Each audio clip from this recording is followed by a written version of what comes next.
Blake Morrison had always believed in building things to last.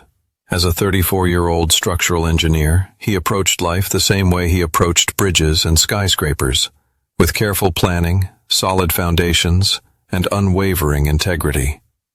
His marriage to Tiffany had seemed like his greatest construction project, something beautiful they'd built together over 8 years. Blake came from humble beginnings in rural Montana, where his father ran a small construction business and his mother taught elementary school.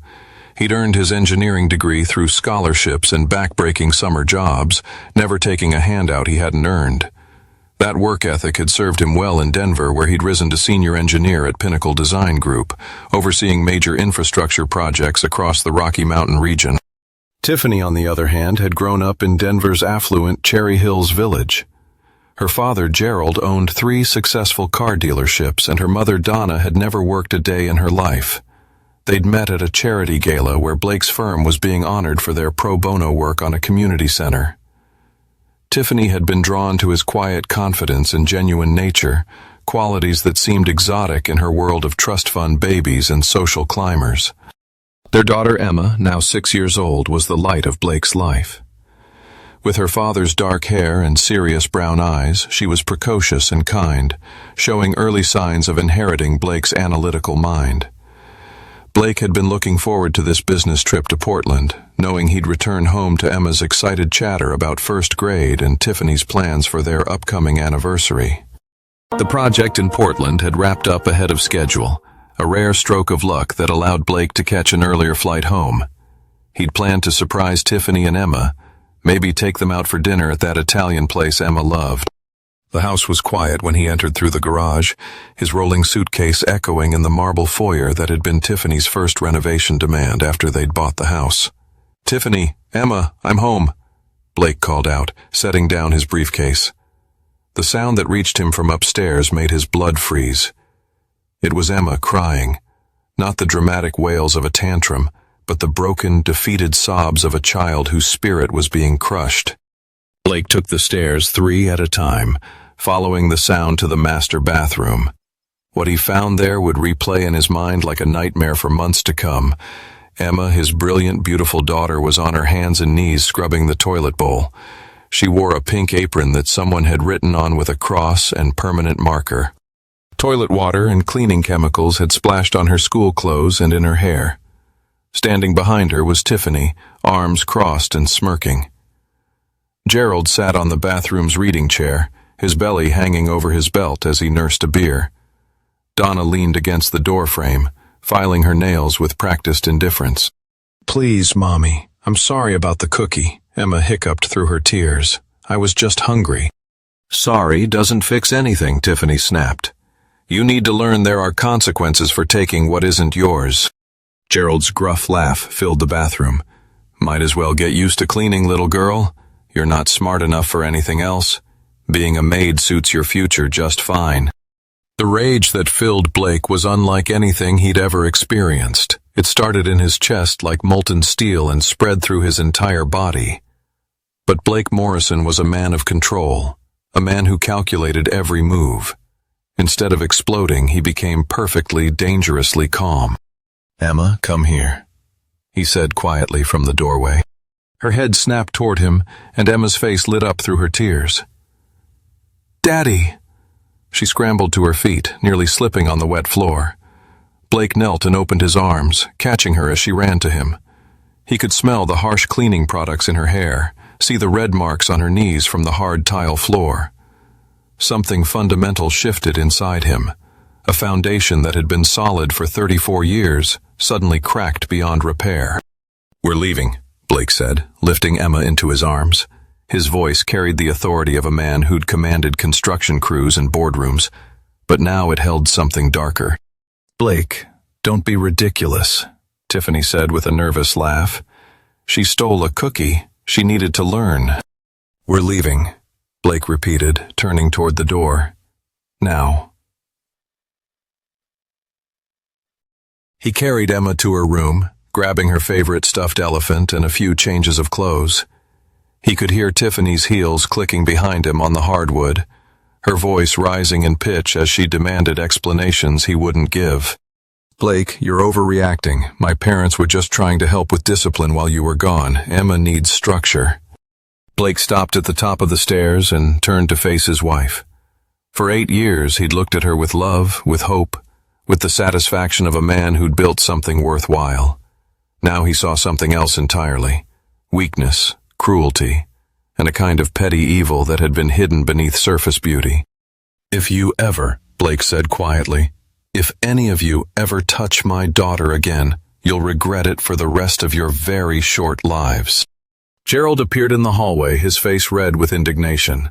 Now you listen here, boy. This is my daughter's house, and I'll be darned if some jumped-up construction worker tells me. The look Blake gave him could have frozen fire. Gerald's mouth snapped shut. Blake walked down the stairs, Emma clinging to his neck, and loaded her into his truck.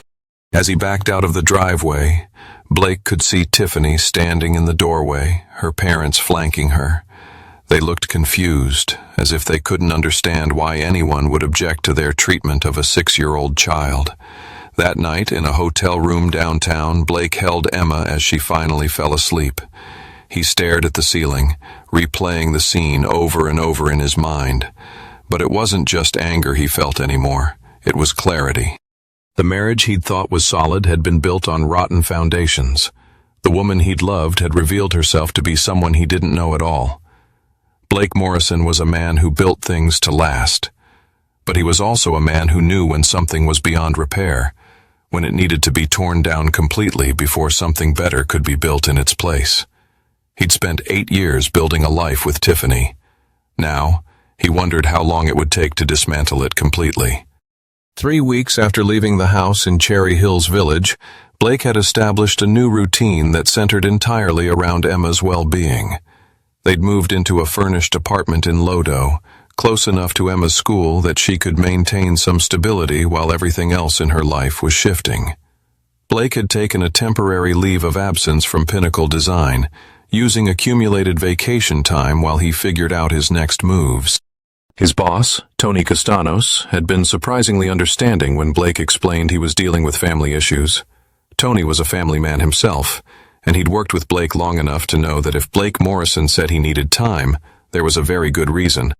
Emma was resilient in the way children often are, but Blake could see the damage the incident had done. She'd become quieter, more hesitant to express her needs or wants. The first time she'd asked him for a snack at the apartment, she'd immediately followed it with, "But it's okay if we don't have any, Daddy, I'm not really hungry." Blake had knelt down to her level, his heart breaking.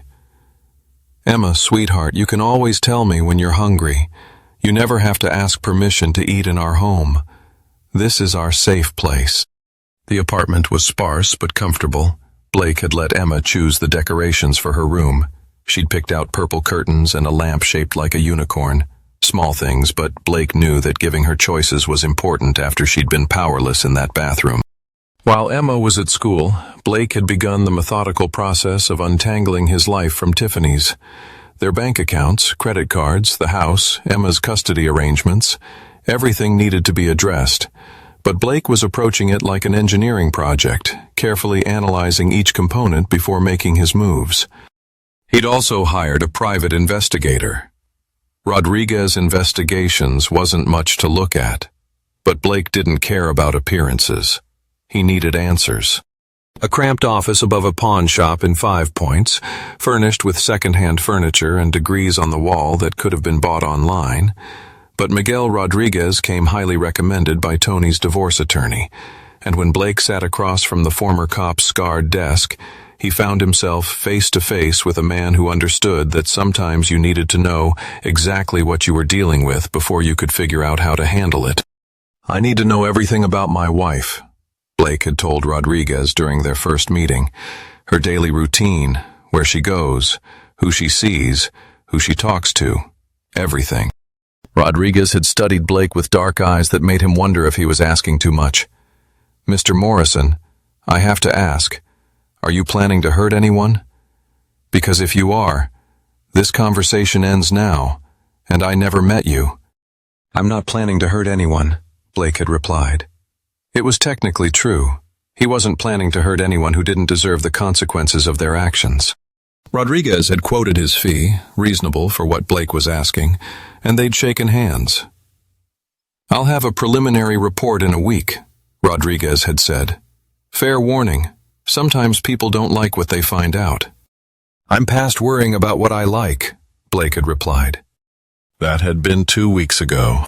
Now, Blake sat in his truck outside Emma's school waiting for pickup time when his phone buzzed with a text from Rodriguez.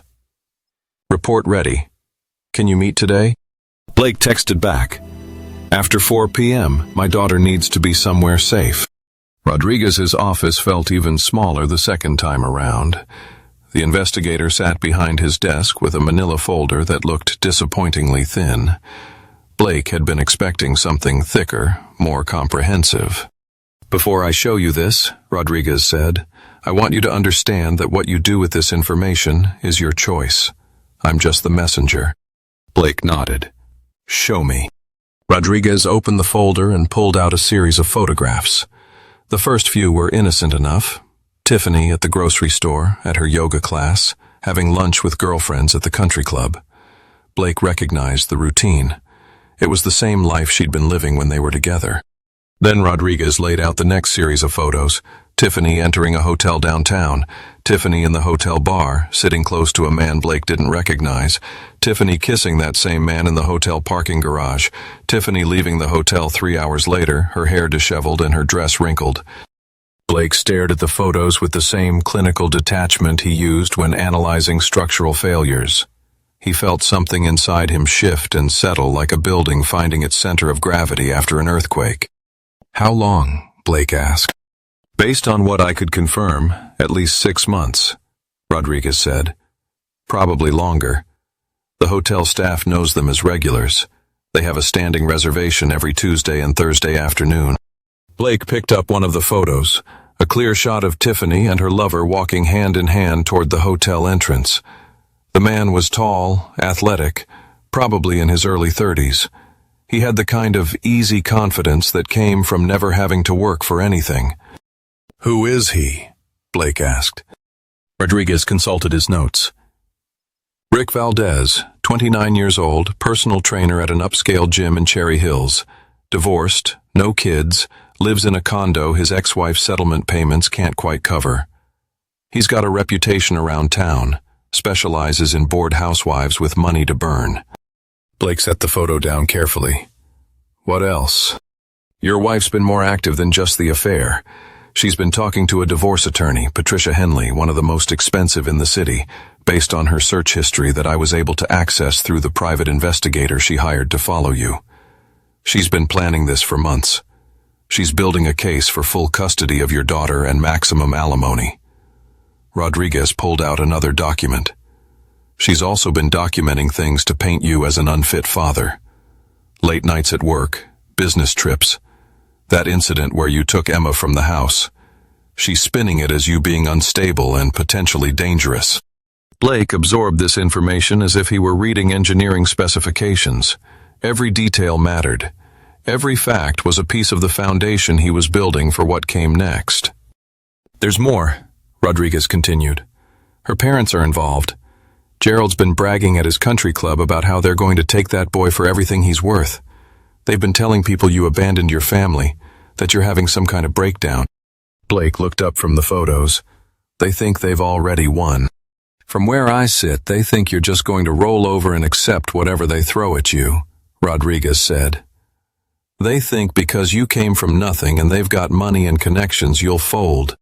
Blake gathered the photos into a neat stack. "What would you do in my situation?"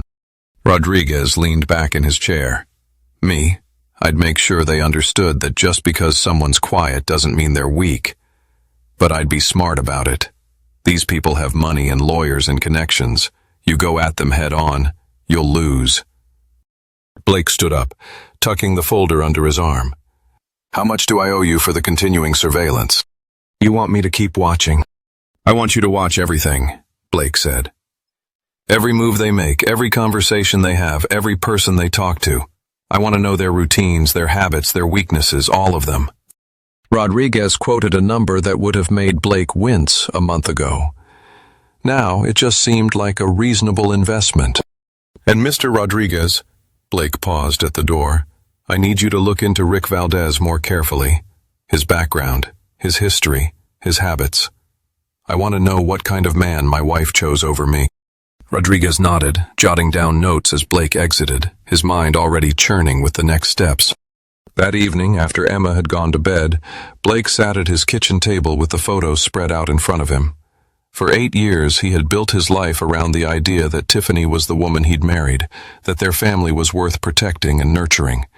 Now, he understood that he'd been building on quicksand. But Blake Morrison knew how to work with unstable ground. You didn't try to build on it. You cleared it away completely and started fresh with solid bedrock. He looked at the photo of Tiffany and Rick Valdez one more time, memorizing the man's face. Then he gathered all the photos into the folder and locked it in the small safe he had bought for the apartment. Tomorrow, he'd start building something new, something that would last. Blake's return to work after a month of leave was met with the kind of respectful curiosity that his colleagues knew better than to voice directly. He had always been private about his personal life, and now that privacy served him well. When people asked how he was doing, he gave them the same answer, taking things one day at a time. What Blake didn't tell them was that those days were now structured around a very specific project. Tony Castanos had welcomed him back with a major assignment, a complete structural assessment of the Millennium Tower, a luxury high-rise that had developed some concerning foundation issues. It was exactly the kind of complex, high-stakes project that Blake thrived on. But more importantly, it gave him a legitimate reason to work late, to take long lunches, and to travel around the city with the kind of freedom his investigation required. Rodriguez's reports had become more detailed over the past 2 weeks. Blake now knew that Tiffany and Rick's affair had been going on for over a year, predating his business trip to Portland by months. He knew that Rick Valdez had a pattern of seducing wealthy married women, using his position as their personal trainer to gain access to their lives and their trust. He knew that Tiffany wasn't Rick's only current conquest. There was also Catherine Bellwood, the wife of a prominent real estate developer, and Lisa Chun, whose husband owned a chain of upscale restaurants. But the most interesting information had come from Rodriguez's deep dive into Rick's background. Rick Valdez wasn't just a serial home wrecker. He was a man with expensive tastes and poor impulse control. His divorce settlement from his ex-wife had been substantial, but he'd burned through most of it on a failed investment in a trendy restaurant. His personal training business was successful, but not successful enough to support his lifestyle. He was 2 months behind on his condo payments and had racked up significant credit card debt. Rick Valdez was desperate for money, which made him predictable, and predictable people were easy to manipulate. Blake's plan had started to take shape 3 days ago over coffee with an old friend from college. Danny Clove had taken a different path after graduation, using his engineering degree to move into real estate development. He now owned a small but successful company that specialized in converting old buildings into trendy loft spaces. More importantly, Danny had a reputation for being willing to bend the rules when the project was right. "I need a favor," Blake had told Danny over lunch at a restaurant in Rhino. "But first, I need to know if you can keep your mouth shut." Danny had known Blake for 15 years. If Blake Morrison was asking for favors and demanding secrecy, something serious was happening. "What do you need?" "I need you to offer someone a job, a very specific someone under very specific circumstances." Blake had laid out his plan in broad strokes. Danny would discover Rick Valdez through a mutual contact at the gym. Danny would be looking for a fitness consultant for a new luxury residential complex he was developing. The job would pay extremely well, but it would require Rick to relocate to Los Angeles for 6 months to oversee the fitness center construction and hire staff. "This is about your wife, isn't it?" Danny had asked when Blake finished explaining. "This is about protecting my daughter," Blake had replied. It was true, even if it wasn't the whole truth. Danny had agreed, with the understanding that Blake would owe him a significant favor in return. The next day, Rodriguez had reported that Rick had received a call from someone claiming to be referred by one of his clients. Rick had agreed to meet with Danny's company representative the following week. But removing Rick Valdez was only the first phase of Blake's plan. The second phase required a different kind of expertise. Blake's sister Lauren lived in Chicago, where she worked as a forensic accountant for one of the big consulting firms. Lauren Morrison Drake was 2 years older than Blake and had inherited their father's skeptical nature and their mother's sharp intellect. She'd been through her own bitter divorce 3 years earlier and had come out the other side harder and more cynical, but also more effective at protecting herself and the people she cared about. Blake called her on a Thursday evening after Emma had gone to bed. "Blake, wow, I haven't heard from you in months. How are you and Tiffany? How's my gorgeous niece?" "Tiff and I are getting divorced," Blake said without preamble, "and I need your help." Lauren was quiet for a moment. "Okay, what happened?" Blake told her about finding Emma in the bathroom, about the photos Rodriguez had taken, about Tiffany's plans to destroy him in court. Lauren listened without interrupting, the way she listened to clients who were trying to hide financial crimes. "So you want me to dig into their finances?" Lauren said when Blake finished. "I want you to dig into everything. Gerald's dealerships, Donna's shopping habits, Tiffany's spending patterns. I want to know where every dollar comes from and where it goes, and I want to know if there's anything that doesn't add up." "Blake, you know I can't just—" "I'm not asking you to do anything illegal," Blake interrupted. "I'm asking you to do what you do for a living. Examine financial records and identify irregularities. The only difference is, instead of working for a corporation, you'd be working for your brother." Lauren was quiet for a long moment. "You're not the same person who called me last Christmas to complain about Tiffany buying too many decorations." "No," Blake agreed. "I'm not." "Good," Lauren said. "Lawrence was right. You were too trusting. Send me everything you have on them. I'll see what I can find." The third phase of Blake's plan was the most delicate, and it required him to do something that went against every instinct he'd developed over 34 years of life. He had to lie, convincingly, to people who thought they knew him. Blake called Tiffany for the first time since he'd left the house. She answered on the third ring, her voice carefully neutral. "Blake, I wondered when I'd hear from you." "We need to talk," Blake said, "about Emma, about how we're going to handle this separation." "Finally ready to be reasonable?" There was smugness in Tiffany's voice, the satisfaction of someone who thought they held all the cards. "I want what's best for Emma," Blake said, "and I think we can work something out without involving lawyers." It was the perfect thing to say. Tiffany and her parents had been building their case around the assumption that Blake would fight them, that he'd try to take Emma away and contest the divorce. The idea that he might be willing to negotiate, to accept a lesser settlement in exchange for a peaceful resolution, would be irresistible to them. "I think that's very mature of you," Tiffany said. "Why don't you come by the house Saturday afternoon? We can discuss the details." Blake agreed, knowing that Tiffany would immediately call her parents and Rick to share the good news. Rodriguez would monitor those calls and report back. By Saturday, Blake would know exactly what they were planning to offer him and exactly how confident they were that he'd accept it. But Blake Morrison wasn't going to accept anything. He was going to take everything. That night, Blake sat in his apartment with Emma's homework spread out on the coffee table between them. She was working on a math worksheet, simple addition and subtraction problems that she solved with the same methodical approach Blake used for structural calculations. "Daddy?" Emma said without looking up from her work. "Are you and Mommy getting divorced?" Blake set down the report he'd been reading. "What makes you ask that, sweetheart?" "Kids at school said their parents got divorced when their daddies moved out." Emma finally looked up at him, her dark eyes serious. "Are you mad at me? Is that why you won't come home?" Blake felt something break inside his chest. He moved to the couch and pulled Emma onto his lap, holding her the way he had that night in the hotel room. "Emma, listen to me very carefully," Blake said. "I'm not mad at you. I will never be mad at you for wanting a cookie or for any normal thing that kids do. What happened at the house was not your fault, and you did nothing wrong.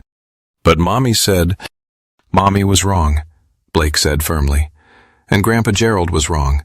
You are smart and kind and wonderful, and you can be anything you want to be when you grow up." Emma was quiet for a moment, processing this. "Will I still get to see you if you and Mommy get divorced?" "You'll see me every day," Blake said. "I promise you that." It was a promise Blake intended to keep, no matter what it cost Tiffany and her family. Emma deserved better than parents who would use her as a weapon. Better than grandparents who would break her spirit for their own amusement. Better than a mother who would choose a personal trainer over her own daughter's well-being. Blake Morrison was going to make sure she got it. The meeting at the Cherry Hills house went exactly as Blake had expected. Tiffany had dressed for the occasion in a way that was meant to remind him of what he was losing. A designer dress that hugged her figure, makeup applied with professional precision, her blonde hair styled in loose waves. She looked like the woman he'd fallen in love with 8 years ago, which was exactly the point. Gerald and Donna flanked her in the living room like expensive bookends, their faces wearing expressions of carefully controlled sympathy. They were playing the role of reasonable people forced to deal with an unreasonable situation. "Blake," Tiffany said, gesturing to the leather chair across from the couch where the three of them sat. "I'm glad you're finally ready to discuss this like adults." Blake sat down, keeping his expression neutral. The house felt foreign to him now, like a museum display of someone else's life. Everything was exactly as he'd left it. The family photos on the mantel, Emma's artwork held to the refrigerator with magnets, the throw pillow he'd bought Tiffany for her birthday last year. But none of it felt real anymore. "I've been thinking about what's best for Emma," Blake said, "and I think you're right that we don't need to make this more complicated than it has to be." Gerald's eyebrows raised slightly. He'd been prepared for a fight, maybe even looking forward to it. Blake's reasonableness was throwing off their script. "Well," Gerald said, clearing his throat, That's good to hear, son." Blake had to resist the urge to point out that Gerald had never called him son during the 8 years he'd been married to Tiffany.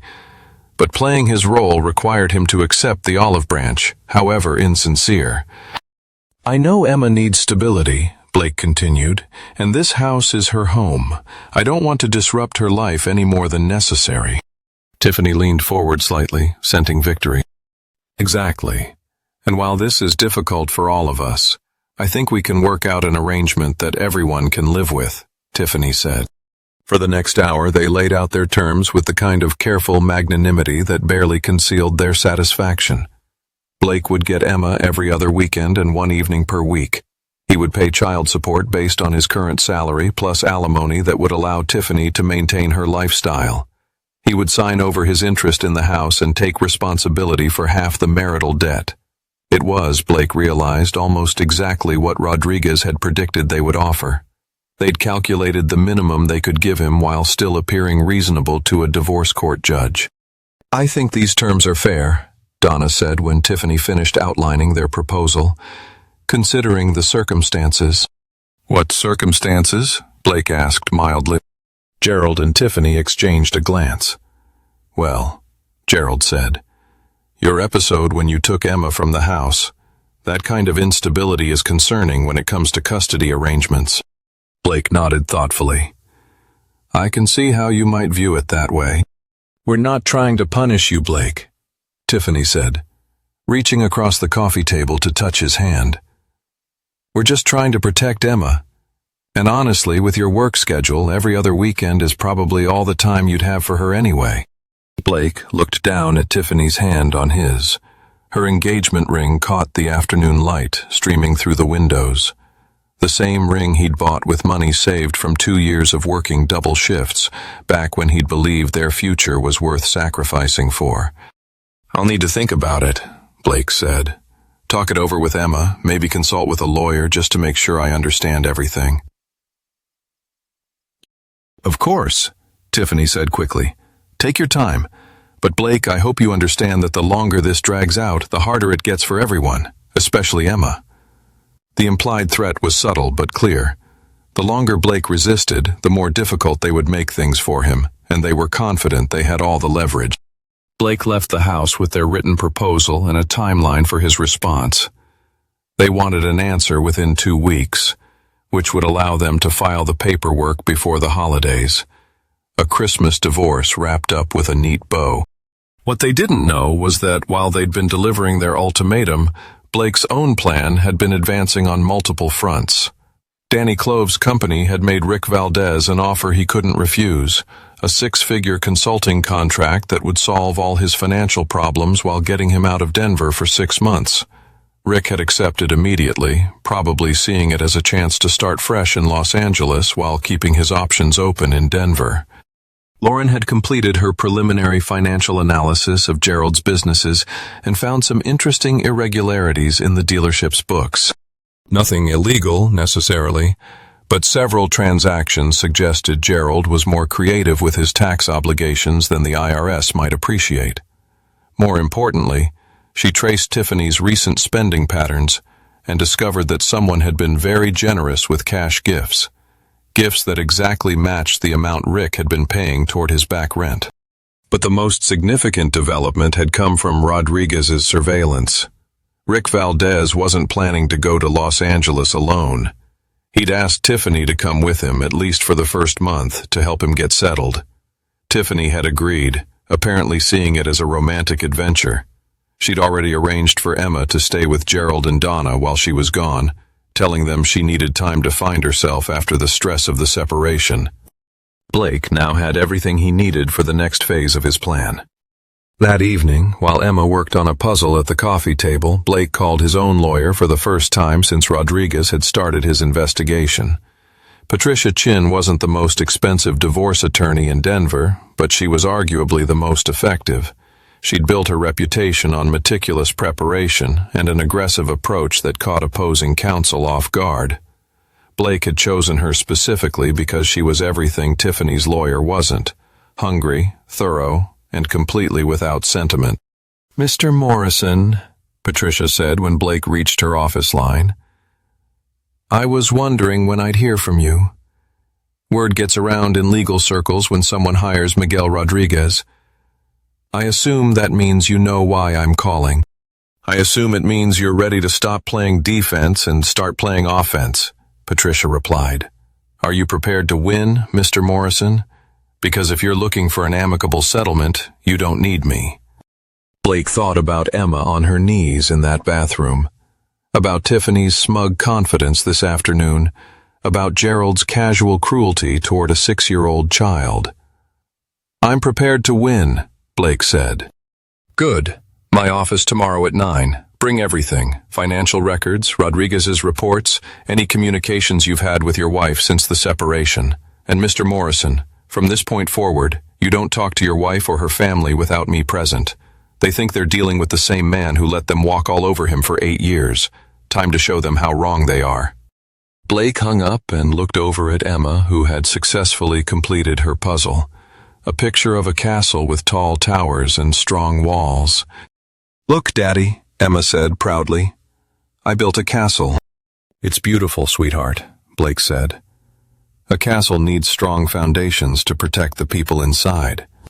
"Like our apartment," Emma said. "Like our apartment," Blake agreed. "But bigger. Much bigger." Rick Valdez left for Los Angeles on a Tuesday morning, 3 weeks after Blake's meeting at the house.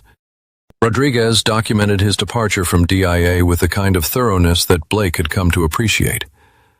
Photos of Rick loading his luggage, boarding pass information, even the gate number.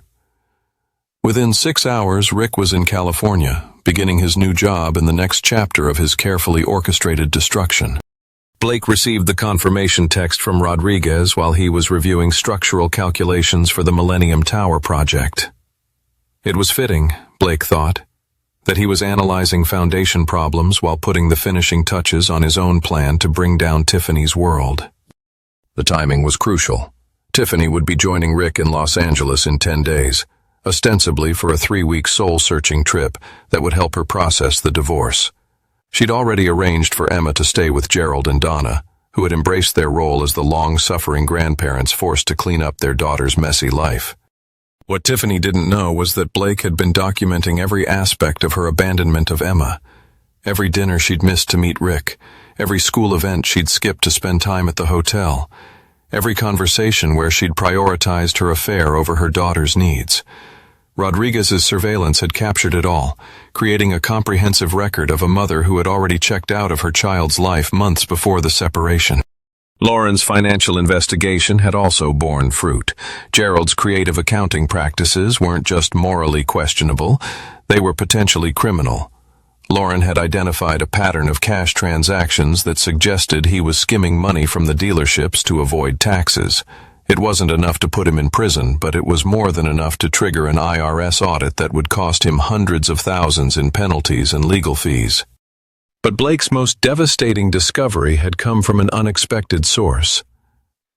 Danny Clove had called Blake 3 days after Rick arrived in Los Angeles. His voice was tight with barely controlled anger. "Your boy Rick is an even bigger piece of work than you thought," Danny had said without preamble. "What did you find?" "He's been bragging to the other trainers out here about his system for seducing wealthy women. Apparently he doesn't just sleep with them. He gets them to pay for his lifestyle. And Blake, he's been recording them." Blake had gone very still. "Recording them? How?" "Video, audio, compromising photos. He keeps it all as insurance in case any of them try to cut him off or cause problems for him.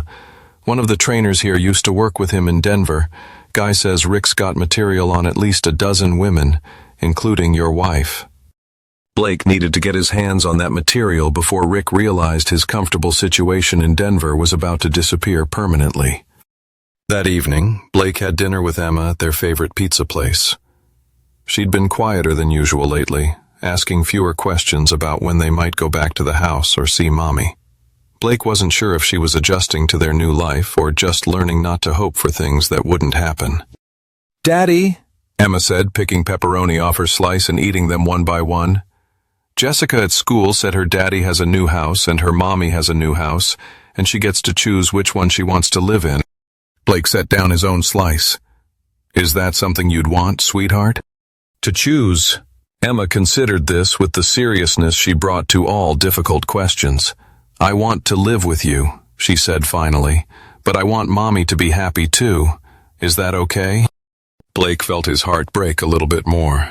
Even after everything Tiffany had done, Emma still loved her mother and wanted her to be happy. It was the kind of pure, unconditional love that Blake was fighting to protect. "That's perfectly okay," Blake said. "And you know what? After all this legal stuff is finished, I think you're going to get to make a lot more choices about how you want things to be." "Will I get to choose if Grandpa Gerald has to be nice to me?" Blake looked at his daughter's serious face and made a decision that had been building for weeks. "Emma, what would you think about going to see a nice lady who talks to kids about their feelings? Someone who can help you understand that the way Grandpa Gerald treated you was wrong and that you never have to let anyone treat you that way again."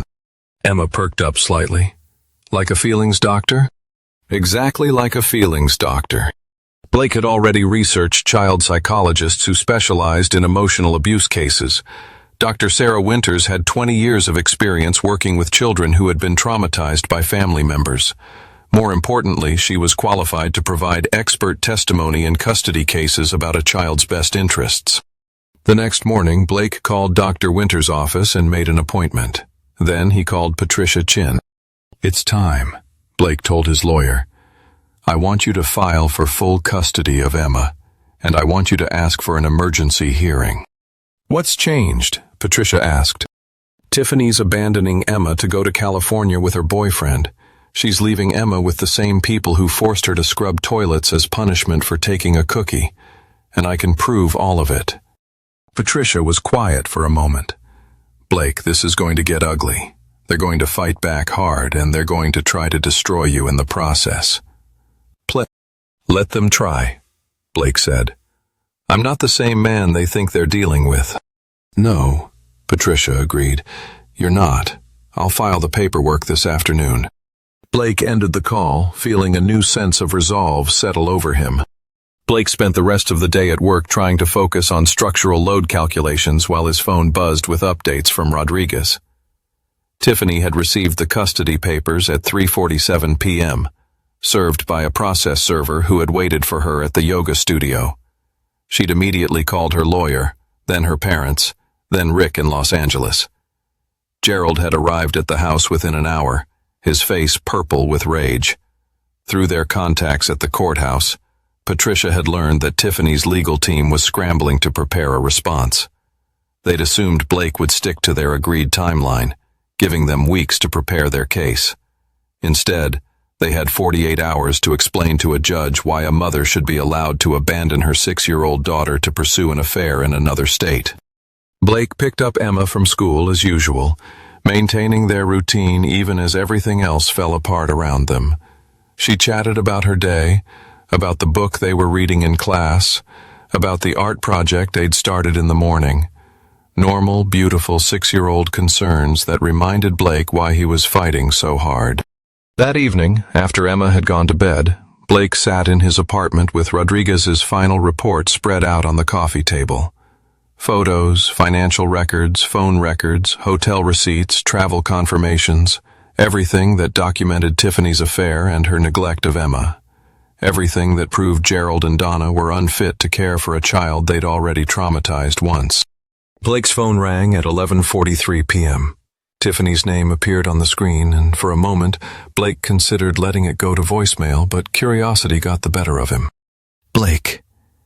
Tiffany's voice was tight with controlled fury. What the heck do you think you're doing? I'm protecting my daughter, Blake said calmly. Your daughter? She's my daughter too, and you can't just... Actually, I can, Blake interrupted. And I did. You're welcome to explain to the judge why you think Emma should stay with your parents while you go to California with your boyfriend. The silence on the other end of the line stretched long enough that Blake wondered if she'd hung up. I don't know what you think you know, Tiffany said finally, but you're making a mistake. We had a deal, Blake. We were going to keep this civilized. The deal was off the moment you decided to abandon Emma, Blake said. But don't worry, Tiffany. I'm sure you and Rick will be very happy in Los Angeles. I heard the weather's nice this time of year. Blake hung up and turned off his phone. Tomorrow, the real war would begin. But tonight, for the first time in months, Blake Morrison felt like he was exactly where he belonged, standing between his daughter and the people who would hurt her, ready to fight for as long as it took. The emergency custody hearing took place on a gray November morning, 6 months after Blake had found Emma on her knees in that bathroom. Judge Catherine Brennan presided over a courtroom that felt more like a battlefield than a place of justice, with Tiffany's expensive legal team on one side and Blake with Patricia Chin on the other. Blake had prepared for this moment with the same methodical attention to detail he brought to engineering projects. Every piece of evidence was catalogued, every argument rehearsed, every possible counterattack anticipated. But seeing Tiffany across the courtroom, dressed in a conservative navy suit that was meant to make her look like a responsible mother, still sent a surge of cold anger through his chest. Patricia had warned Blake that the hearing would be brutal. They're going to paint you as a controlling husband who abandoned his family, she'd said during their prep session. They're going to say you're using Emma as a weapon to hurt your wife, and they're going to try to make you lose your temper. Blake had assured her that wouldn't be a problem. Blake Morrison had spent 6 months learning to channel his rage into something more useful than anger. Tiffany's lawyer, Patricia Henley, opened with exactly the argument Patricia Chin had predicted. Blake was an absent father who had prioritized work over family for years. His sudden interest in custody was motivated by revenge, not love. His removal of Emma from the family home had been traumatic and destabilizing for the child. Mr. Morrison has shown a pattern of controlling behavior, Henley argued, culminating in his decision to take Emma from her home without warning or explanation. This is not the action of a loving father. This is the action of a man using his child to punish his estranged wife. When Patricia Chin stood to present Blake's case, she began with a simple statement. Your Honor, this case is not about a marriage that ended badly. This case is about a child who deserves to be protected from abuse. The photos Rodriguez had taken hit the courtroom like bombs. Emma on her knees scrubbing a toilet while wearing an apron marked maid. The tears on her face, the cleaning chemicals in her hair, the red marks on her knees from the hard tile floor, Gerald's beer bottle sitting on the bathroom counter while he watched a 6-year-old child's humiliation. Judge Brennan's face went rigid as Patricia Chin walked her through each image. "This is what Mrs. Morrison calls appropriate discipline," Patricia said. "This is what Mr. Gerald Patterson calls learning her place, and this is what Emma Morrison experienced while her father was traveling for work, trusting that his wife and in-laws would care for their daughter." Henley objected, claiming the photos were inflammatory and taken out of context. Judge Brennan overruled her and asked to see the photos again. Patricia Chin then presented the surveillance evidence of Tiffany's affair. Hotel receipts, photographs, phone records, everything that documented Tiffany's double life while she was supposedly caring for Emma. The evidence showed a pattern of neglect that stretched back months before Blake had discovered the affair. "Mrs. Morrison has already abandoned her daughter emotionally," Patricia argued. "Now she wants to abandon her physically to pursue a relationship with Rick Valdez in California. Meanwhile, she expects this court to leave Emma in the care of the same people who forced her to scrub toilets as punishment for taking a cookie." When Dr. Sarah Winters took the stand as an expert witness, her testimony was devastating.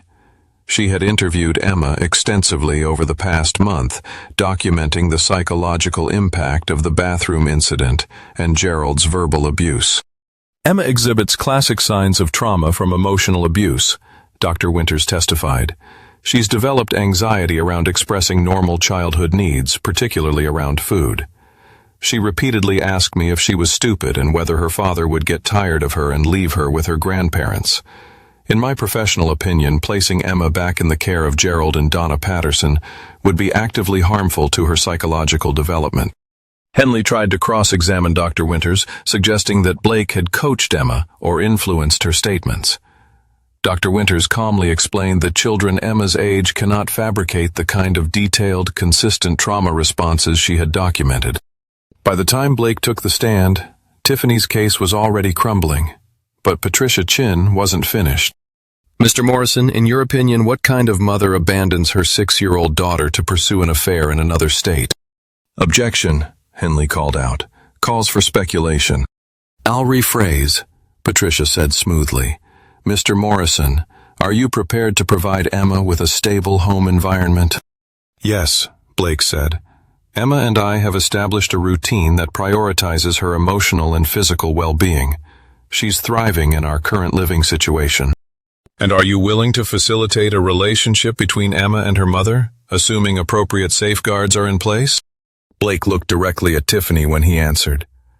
"I'm willing to do whatever is in Emma's best interest as long as she's protected from further harm." Judge Brennan called a recess to review the evidence. Blake sat in the hallway with Patricia Chin, watching Tiffany argue frantically with her lawyer and parents. Gerald kept pointing at Blake, his face red with indignation.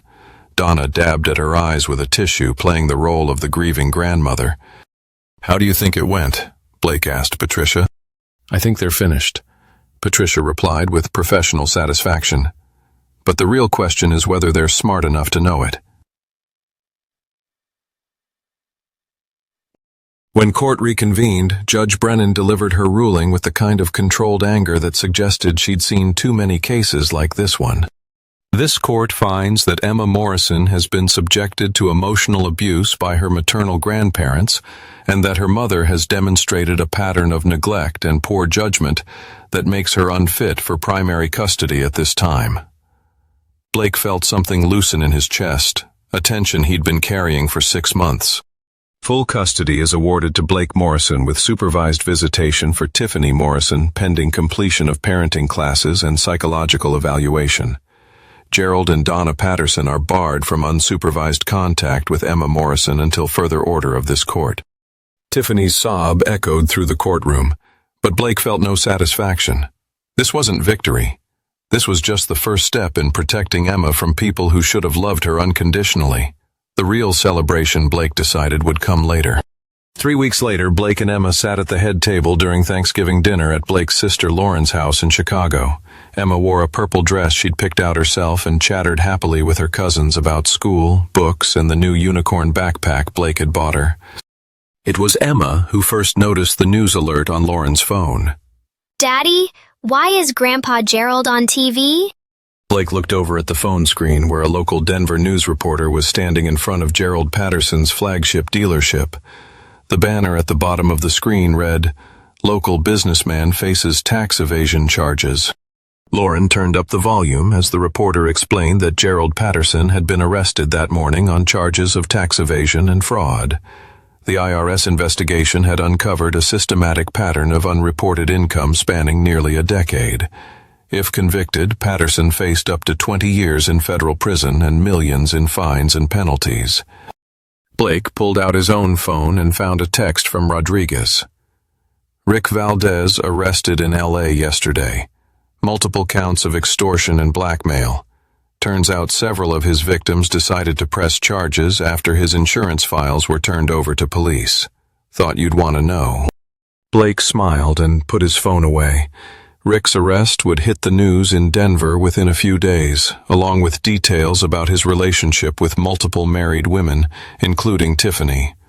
The scandal would destroy what was left of Tiffany's reputation and credibility. "Blake," Lauren said, looking at him with a knowing expression. "You wouldn't happen to know anything about Gerald's tax problems, would you? I might have mentioned to someone that they should look more carefully at his business practices," Blake said mildly. "Just being a good citizen." Emma tugged on Blake's sleeve. "Daddy, is Grandpa Gerald going to jail?" Blake knelt down to Emma's level, looking into her serious, dark eyes. "Maybe, sweetheart. Sometimes people who do bad things have to face consequences." "Will he still be mean to kids in jail?" "I don't think he'll be around any kids for a very long time," Blake said. Emma nodded solemnly, then brightened. "Can I have more turkey?" "You can have anything you want," Blake told her. Later that evening, after Emma had fallen asleep on Lauren's couch, Blake stepped out onto the back porch where Lauren was having a cigarette. Chicago stretched out before them, lights twinkling in the November darkness. "I have to ask," Lauren said, blowing smoke into the cold air. "Did you plan all of this? Gerald's arrest, Rick's troubles in L.A., even the timing?" Blake considered the question. "I planned to protect my daughter from people who had hurt her. Everything else was just consequences." "Consequences?" Lauren repeated. "Blake, you destroyed 3 people's lives in 6 months." "No," Blake said quietly. "They destroyed their own lives. I just made sure everyone could see it." Lauren stubbed out her cigarette and looked at her brother. "You know Tiffany's going to try to rebuild, right? She'll blame you for everything, play the victim, try to come back into Emma's life once this all dies down." Blake nodded. "Let her try. I've got full custody and a documented pattern of her abandonment and poor judgment. Plus, after the scandal with Rick breaks, no judge in Colorado will take her seriously as a fit parent. And if she tries something extra legal," Blake's smile was cold enough to match the November air, "then she'll learn that I'm not the same man who let her walk all over him for 8 years. Through the porch window, Blake could see Emma sleeping peacefully on the couch, finally safe from people who would use her as a weapon or punish her for being a normal child. She was surrounded by family who loved her unconditionally. Lauren, her husband David, their 2 kids who had immediately claimed Emma as their favorite cousin. Blake Morrison had spent 8 years building a life with someone who didn't deserve it. Now he was building something better, a life where Emma would never have to apologize for being herself, never have to fear being punished for normal childhood behavior, never have to choose between her own well-being and someone else's selfish desires. It was, Blake thought, the best foundation he'd ever laid. 6 months after the Thanksgiving arrests made national news, Blake Morrison sat in his new office overlooking downtown Denver, reviewing the architectural plans for Emma's new school. He'd taken a position as lead structural engineer for Morrison and Associates, his own firm, funded by the divorce settlement that had left Tiffany with virtually nothing after her legal fees, and the scandal destroyed her credibility in court. The irony wasn't lost on him that Tiffany's family money, combined with Blake's own savings and a strategic business loan, had given him the capital to start the company he'd always dreamed of owning. He specialized in schools and community centers, now buildings that would protect and nurture children rather than just house corporations. Emma attended Denver Academy, a private school known for its emphasis on emotional intelligence and creative problem-solving. At 7 years old, she was thriving in ways Blake had never imagined possible. The quiet, fearful child who had once apologized for wanting cookies had transformed into a confident little girl who asked thoughtful questions and made friends easily. Blake's phone buzzed with a text from Rodriguez, package delivered as requested. Blake smiled and returned to his architectural plans. Today was the day Tiffany would receive the final piece of information she needed to understand exactly how completely she had lost. The package was a USB drive containing copies of every video, photo, and audio recording Rick Valdez had made during his relationships with married women in Denver. The Los Angeles police had seized Rick's files as evidence, but Rodriguez had obtained copies through his law enforcement contacts before the official investigation began. The recordings included hours of footage of Tiffany and Rick together, some romantic, some sexual, all deeply compromising. But more importantly, they included conversations where Tiffany had detailed her plans to destroy Blake in the divorce, take Emma away from him permanently, and relocate to Los Angeles with Rick using Blake's money. The USB drive also contained a letter from Blake, handwritten on his personal stationery. The Mac's eyes who said stayed to heavy listen to Sunbur. Tiffany. By now, you've probably realized that nothing that happened over the past year was accidental. Rick's job offer in Los Angeles, your father's tax problems, Rick's arrest, even the timing of our custody hearing, all of it was planned. You thought you were dealing with the same man who spent 8 years letting you and your family treat him like a second-class citizen in his own home. You were wrong. I know about Rick's recording system. I know about the videos he made of you. The conversations you had about destroying me, the plans you made to take Emma away from her father. I know about every cruel thing you said about our daughter. Every time you chose Rick over Emma's well-being. Every moment you prioritized your affair over your responsibilities as a mother. The police in Los Angeles have copies of everything. So do several news organizations in Denver. So far, they've agreed to keep your identity private. But that protection has conditions. You will not attempt to regain custody of Emma. You will not violate the restraining order keeping you away from our daughter. You will not contact Emma, me, or anyone associated with our new life. If you do any of these things, every recording Rick made will become public immediately. Your father will serve every day of his 20-year sentence. Rick will serve every day of his 15-year sentence. You are free to rebuild your life however you choose, as long as that life doesn't include harming my daughter. Emma asks about you sometimes. She misses her mother, but she understands that you made choices that hurt her.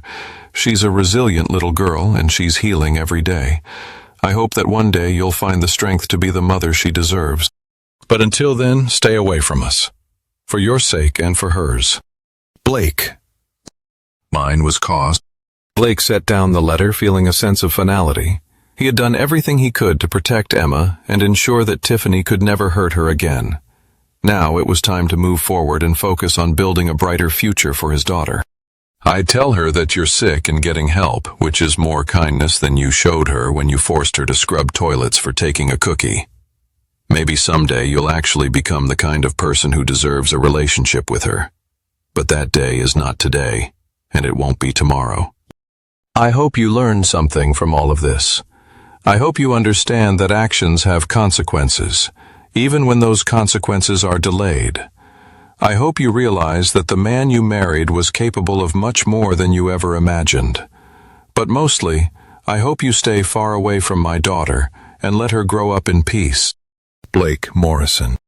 Blake finished reviewing the school plans and looked out his office window at the city where he'd built, lost, and rebuilt his life. Somewhere out there, Tiffany was probably reading his letter and watching the videos that documented her affair and her plans to destroy him. Somewhere else, Gerald was sitting in a federal prison cell, learning what it felt like to be powerless and humiliated. Rick was in a California prison, facing the consequences of years of manipulating and blackmailing vulnerable women. Blake felt no guilt about any of it. These people had chosen to hurt a 6-year-old child, and Blake had simply ensured they faced appropriate consequences for that choice. His phone rang and Emma's school appeared on the caller ID. "Mr. Morrison, this is Mrs. Peterson from Emma's class. I wanted to let you know that Emma won the school's Young Inventor competition today. She designed a playground structure that would be safer for kids with mobility challenges." Blake smiled, feeling a familiar surge of pride. "That's wonderful. How did she come up with the idea?" "She said she wanted to make sure no kids felt left out or different," Mrs. Peterson replied. "She's quite the problem solver." After hanging up, Blake gathered his things and headed out to pick up Emma from school. She would want to celebrate her victory with ice cream and a trip to the bookstore, and Blake had learned to treasure these small, perfect moments. As he drove through downtown Denver, Blake reflected on the past year. He'd lost a wife, a house, and the illusion that good intentions were enough to protect the people you loved, but he'd gained something more valuable, the knowledge that he was capable of protecting Emma from anyone who would hurt her, no matter how powerful they thought they were. Blake Morrison had learned to build things that lasted, but more importantly, he'd learned to tear down things that were broken beyond repair, clearing the ground for something better. Emma was waiting for him in the school's pickup area, her face bright with excitement as she clutched her inventor's certificate. When she saw Blake's truck, she ran toward him with the kind of unbridled joy that reminded him why every moment of the past year had been worth it. "Daddy! I won the contest!" Blake caught her as she launched herself into his arms, spinning her around while she laughed. "I heard. Tell me all about it." As Emma chattered about her project and her plans for the prize money she'd won, Blake made a mental note to call the contractor working on the new community center project. He wanted to discuss incorporating some of Emma's accessibility ideas into the playground design. After all, Blake Morrison was in the business of building things that would protect children.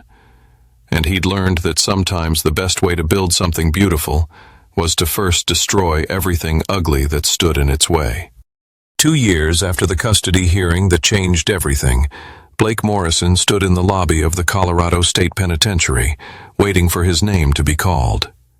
He'd driven 3 hours from Denver for this meeting, leaving Emma with Lauren for the weekend. This was a conversation that required his full attention and complete privacy. Gerald Patterson had aged a decade in the 2 years since his arrest. Federal prison had stripped away the pompous bluster Blake remembered, leaving behind a gaunt man with gray skin and hollow eyes. He moved slowly as he entered the visiting room, his orange jumpsuit hanging loose on his diminished frame. Blake had requested this meeting through Gerald's lawyer, ostensibly to discuss Emma's future. What he really wanted was to look Gerald Patterson in the eye and deliver a message that had been 2 years in the making. "Blake," Gerald said as he sat down across from the scarred metal table. His voice was hoarse, uncertain. "Thank you for coming. I wasn't sure you would." "I keep my promises," Blake replied, "even the ones I make to people who don't deserve them." Gerald's hands shook slightly as he clasped them on the table. "How is she? How is Emma?" Blake studied the man who had once called his daughter stupid, who had sat drinking beer while she cried and scrubbed a toilet bowl. Gerald looked genuinely broken, and Blake wondered if 2 years of consequences had taught him anything about the kind of man he'd been. "Emma is exceptional," Blake said. "She's 8 years old now. She speaks 3 languages, plays violin, and won the state science fair last month with a project on renewable energy. She's kind, confident, and completely uninterested in seeking approval from people who don't deserve it." Gerald's eyes filled with tears.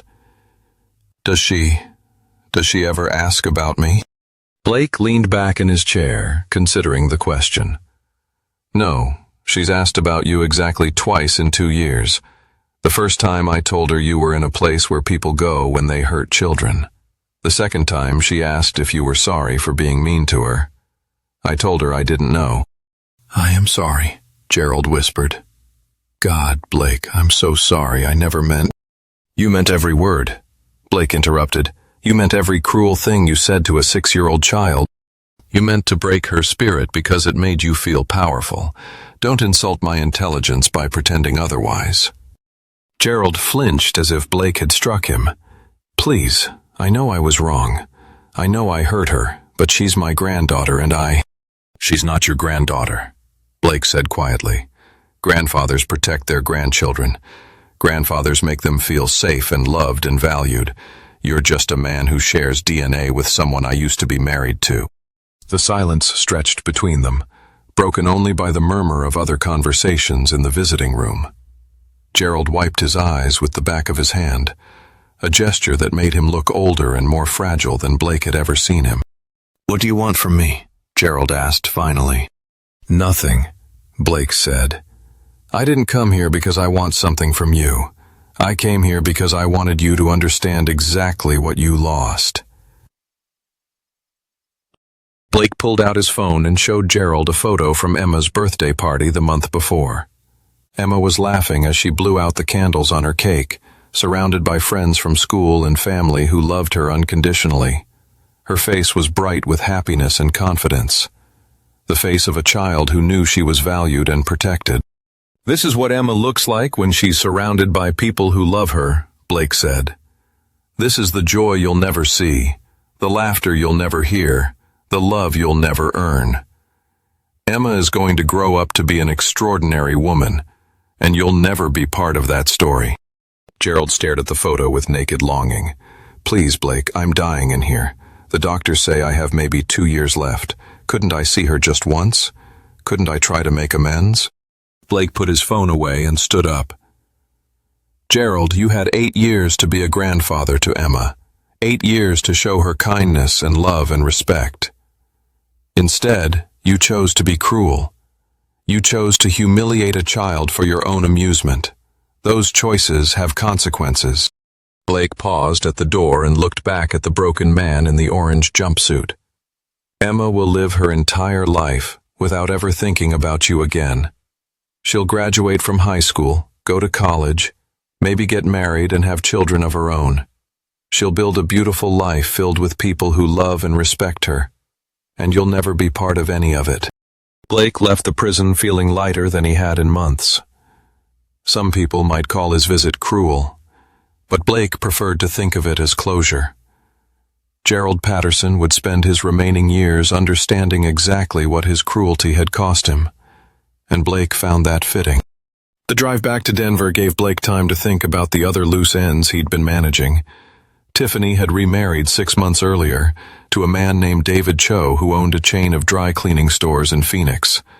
According to Rodriguez's occasional updates, Tiffany had reinvented herself as a grieving mother whose ex-husband had cruelly separated her from her daughter. David seemed to believe her story, at least publicly. Blake didn't particularly care about Tiffany's new life as long as it stayed far away from Emma. The restraining order was permanent, and the threat of releasing Rick's recordings had kept Tiffany from attempting any contact. Blake suspected she'd eventually try to reach out to Emma when Emma was older, but that would be Emma's choice to make as an adult. Rick Valdez was serving 12 years in California State Prison for extortion and sexual assault. Several of his victims had come forward after his arrest, painting a picture of a predator who had systematically targeted vulnerable women for financial and emotional exploitation. Blake had received thank you letters from 3 of Rick's victims, women whose lives had been destroyed by his blackmail schemes until Blake's evidence allowed them to see justice. Blake's phone rang as he crossed the Denver city limits. Lauren's name appeared on the screen. "How did it go?" Lauren asked without preamble. "Exactly as expected," Blake replied. "Gerald's dying, Tiffany's remarried, and Emma is building a volcano for her science project." "A volcano?" Lauren asked. "Should I be worried about my house?" Blake laughed. "It's for school. Although, knowing Emma, it'll probably be the most scientifically accurate volcano in 3rd grade history." "She gets that from you," Lauren said. "The attention to detail and the ruthlessness when someone threatens what she loves." "That too," Lauren agreed. "Are you picking her up tonight or tomorrow morning?" "Tonight. I miss her." Like meant 2 years of having Emma to himself had created a bond between them that felt unbreakable. She was his constant companion, his greatest achievement, his reason for becoming the kind of man who could protect the people he loved from anyone who would hurt them. When Blake arrived at Lauren's house, Emma burst through the front door before he'd even parked the truck. She wore jeans and a purple sweater, her dark hair pulled back in a ponytail that bounced as she ran toward him. "Daddy, look what Aunt Lauren taught me." Emma held up her hands, which were covered in flour and what appeared to be chocolate chips. "We made cookies, real ones, not the store kind." Blake caught her in his arms, not caring about the flour that transferred to his shirt. "Did you save any for me?" "Of course, but I ate 3 of them. Is that okay? I was really hungry and Aunt Lauren said it was fine, but I wanted to make sure." "Emma," Blake said gently, kneeling down to her level, "it's always okay to eat when you're hungry. You never have to ask permission for that."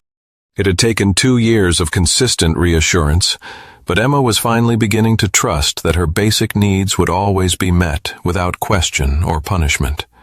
Blake still felt a surge of anger every time she showed signs of the damage Tiffany and her parents had done. But those moments were becoming rarer. "Did you finish your volcano?" Blake asked as they walked toward Lauren's house. "Almost. I just need to add the final chemical mixture. Do you want to see it explode tomorrow?" "I wouldn't miss it," Blake said. That evening, as Blake tucked Emma into bed in the guest room at Lauren's house, she asked the question that had been building in Blake's mind all day. "Daddy, are we going to live in Chicago forever?" Blake smoothed her hair back from her forehead. "Do you want to live here forever?" Emma considered this with her usual seriousness. "I like it here. Aunt Lauren makes good cookies and my cousins are fun. But I miss our apartment in Denver, and I like your new office." "Well," Blake said, "what if I told you I've been looking at houses in Denver? Big houses with yards where you could have a dog if you wanted one." Emma's eyes went wide. "Really? A real dog?" "A real dog, and a real yard, and a real bedroom that's all yours with whatever decorations you want." Emma threw her arms around Blake's neck. "I love you, Daddy." "I love you too, sweetheart, more than all the stars in the sky." As Emma drifted off to sleep, Blake sat in the chair beside her bed and thought about the future they were building together. Morrison and Associates was thriving, with projects booked 6 months in advance. Emma was happy, healthy, and surrounded by people who loved her unconditionally. The people who had tried to hurt her were facing appropriate consequences for their choices. Blake Morrison had learned that sometimes the best way to protect the future was to completely destroy the past. But more importantly, he'd learned that love without the willingness to fight for it was just sentiment. Emma deserved better than sentiment. She deserved a father who would move heaven and earth to keep her safe, who would build her a life worthy of the extraordinary person she was becoming. Blake had built her exactly that life, and he'd make sure it lasted forever. 5 years after that November day when everything changed, Blake Morrison stood at the back of the auditorium at Denver Academy, watching his 11-year-old daughter deliver the valedictorian speech for her elementary school graduation. Emma had grown tall and confident, her dark hair now reaching her shoulders and her serious brown eyes sparkling with intelligence and humor. "When I was little," Emma said into the microphone, her voice clear and strong, "I used to think that smart meant never making mistakes. But I learned that smart actually means learning from your mistakes and helping other people learn from theirs too." Blake smiled, recognizing his own influence in Emma's words, but also seeing the unique person she'd become. Emma Morrison was going to change the world someday. Blake was certain of it. "My dad always tells me that we build our lives one choice at a time," Emma continued. "Every day we choose to be kind or mean, brave or scared, helpful or selfish. The choices we make don't just affect us, they affect everyone around us. So, I want to challenge everyone here to make choices that build something beautiful." The audience erupted in applause and Blake felt tears prick his eyes. This was the little girl who had once apologized for being hungry, who had once been forced to scrub toilets while adults laughed at her humiliation. Now she was standing in front of hundreds of people, speaking with the confidence of someone who knew her own worth. After the ceremony, Blake waited in the lobby while Emma said goodbye to her classmates. Many of them would be going to different schools in the fall, but Emma had formed genuine friendships that Blake expected would last for years. Mr. Morrison. Blake turned to find Dr. Harrison, Emma's principal, approaching with a warm smile. I wanted to thank you again for your donation to the new playground project. Emma's accessibility designs are really going to make a difference for our students with disabilities. Blake shook the principal's hand. Emma cares about making sure everyone feels included. I'm just proud to support her vision. She's a remarkable young lady, Dr. Harrison said. In my 30 years in education, I've rarely seen a child with such a strong sense of justice combined with genuine compassion. You should be very proud. Blake was proud. Emma had grown into exactly the kind of person Blake had hoped she would become, strong enough to stand up for herself and others, kind enough to care about people who were struggling, smart enough to solve complex problems, and secure enough in her own worth that she didn't need to diminish others to feel important. Emma appeared at Blake's side, still wearing her graduation cap, but with her formal dress now accessorized with a juice stain from the reception. Ready to go home, graduate? Blake asked. Ready, Emma said, then paused. Dad, can we stop at the bookstore on the way home? I want to get a book about architecture. If I'm going to help you design buildings, I should probably learn more about it. Blake's heart swelled. Emma had been accompanying him to job sites for the past year, asking thoughtful questions about structural engineering and showing a natural aptitude for spatial reasoning. Morrison & Associates had become one of Denver's most respected firms, specializing in educational and community buildings that prioritized both function and emotional well-being. We can definitely stop at the bookstore, Blake said, but first I have something to show you. Blake drove Emma to the construction site where Morrison & Associates' latest project was taking shape. The new Denver Children's Hospital wing was still several months from completion, but the steel framework clearly outlined what would become a state-of-the-art facility for pediatric care. This is where sick kids will come to get better, Blake explained as they walked through the construction area, both wearing hard hats.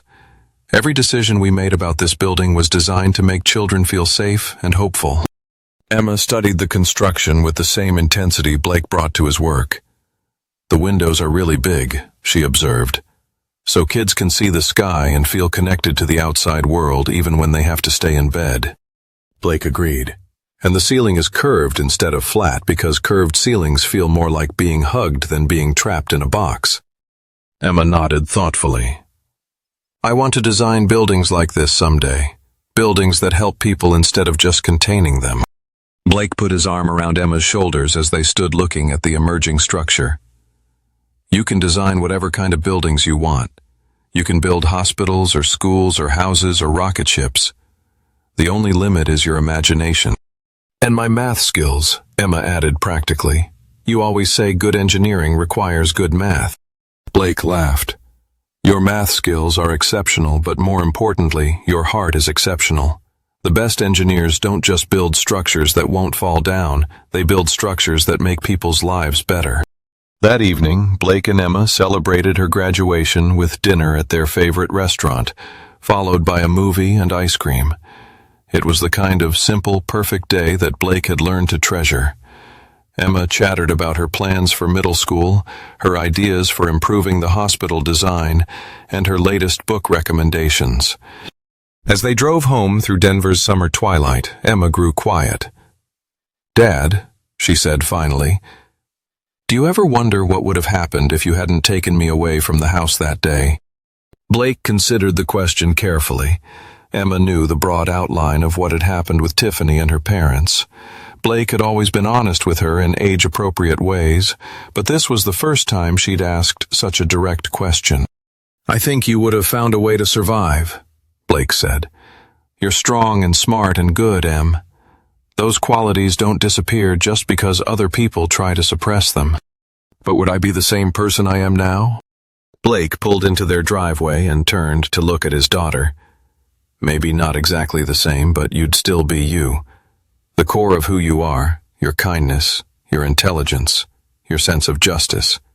That comes from inside you, not from outside circumstances. Emma nodded, processing this. I'm glad you took me away, though. I like our life. Me too, kiddo. Me too. Their house was a modest two-story in the Highlands neighborhood, with a large backyard where Emma's golden retriever Newton spent his days chasing tennis balls and digging holes. Blake had bought the house 3 years earlier, choosing it specifically because it felt like a home rather than a showplace. Emma's room was a testament to her evolving interests. Bookshelves lined with everything from Harry Potter to calculus textbooks, a drafting table where she worked on building designs, and walls covered with photographs of architectural marvels from around the world. It was the room of a child who was encouraged to explore her passions without limitation. As Blake tucked Emma into bed, she asked another question that surprised him. "Dad, do you think I'll ever want to see my mom again?" Blake sat on the edge of Emma's bed, choosing his words carefully. "I don't know, Em. That's a decision only you can make, and only when you're ready to make it." "If I wanted to see her, would you be okay with that?" Blake nodded. "If you wanted to see her, and if I thought it was safe for you, then yes, I'd be okay with it. My job is to protect you and support you, not to make your decisions for you." Emma was quiet for a moment. "I don't think I want to see her right now. Maybe not ever. Is that mean?" "No, sweetheart. It's not mean to protect yourself from people who have hurt you. You don't owe anyone forgiveness or a relationship, not even family members.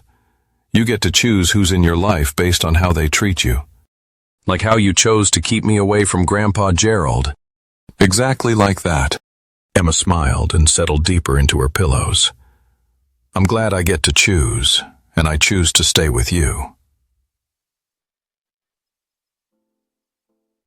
"I choose to stay with you too," Blake said, kissing her forehead. "Sweet dreams, graduate." After Emma fell asleep, Blake went to his home office and pulled out the letter he'd received that morning. It was from Gerald Patterson's lawyer, informing Blake that Gerald had died in prison the previous week. Lung cancer, the letter said. No family members had claimed the body. Blake felt nothing about Gerald's death, no satisfaction, no sadness, just a kind of neutral acknowledgement that a chapter had finally closed.